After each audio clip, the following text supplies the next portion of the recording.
algunes de les coses que les persones, de moment, encara fem millor que les màquines i, per tant, la intel·ligència emocional ens ajuda més a portar-les a terme que no pas la intel·ligència artificial.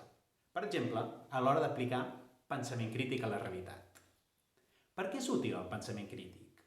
Home, perquè vivim en un món en acceleració constant, amb un bombardeig permanent d'estímuls i d'informacions que ens estan empenyent a la velocitat i a l'acció.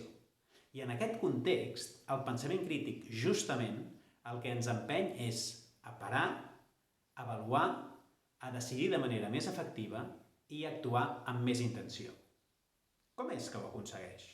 Doncs perquè el pensament crític, justament el que ens dona és una visió més àmplia, més profunda i més equànime.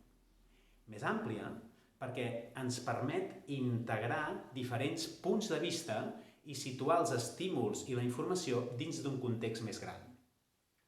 Més profunda perquè el que ens ajuda és a llegir diferents nivells d'informació, per exemple emocional i racional, a identificar diferents motivacions, diferents intencions i veure les coses que hi ha per sota o més enllà de l'aparença. Finalment, més equànim perquè aquest pensament crític que ens ajuda a parar i avaluar també ens ajuda a ser més conscients dels nostres biaixos, dels nostres automatismes a l'hora de rebre aquests estímuls, de rebre aquesta informació i actuar-hi de manera compulsiva.